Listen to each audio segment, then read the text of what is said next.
G'day everyone, Lucas was here. This year, I celebrate a big milestone. It's 15 years living in the United States of America, long time. And almost every week, somebody will come up to me and ask me, "Oh, how have you managed to keep your accent?" Or more like, "How have y'all managed to keep your accent?"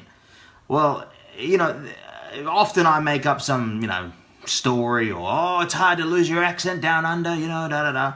But I wanted to tell you the truth today because, there's a reason why I've kept my Aussie accent, and what I do actually every afternoon after my hard day's work, I'll come back here in the studio and I've got this list of Australian lingo. And what I like to do is I come out here and I make up stories with my Aussie lingo. And I thought today I'll show you what I do, and I'm going to share one of my stories with you, and we'll see if you can follow along. Usually they go something like this.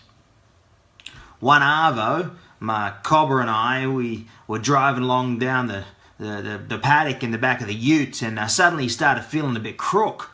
So we pulled over and I took a squiz in his tucker box, and it was chock-a-block full of bonza food.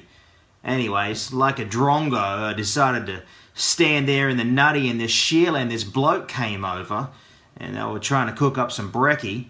We had a conversation, she started waffling on a bit, and so I changed the topic and I said, "Hey guys, let's go down to the Bodlo and see if we can grab a drink."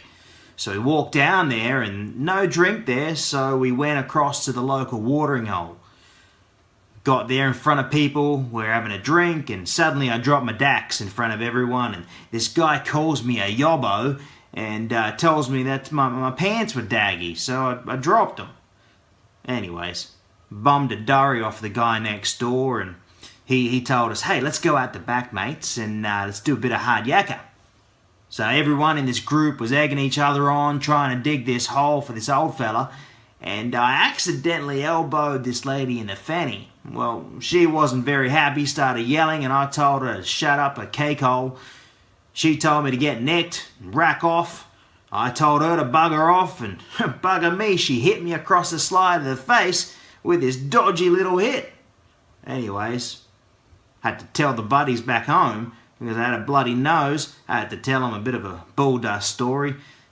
Got back to my mate's car and it had carked it, and so we decided to veg out for the afternoon and with the oldies, and later on pushed the car to the servo, got a couple snags, called the Rellies over, and they came over his house, cost me a few quid to get the car fixed, but you know what? End of the day, we were knackered, we had a ton of fun. Hooroo, hope you have a good day. Lucas was here. Hope you enjoyed that story.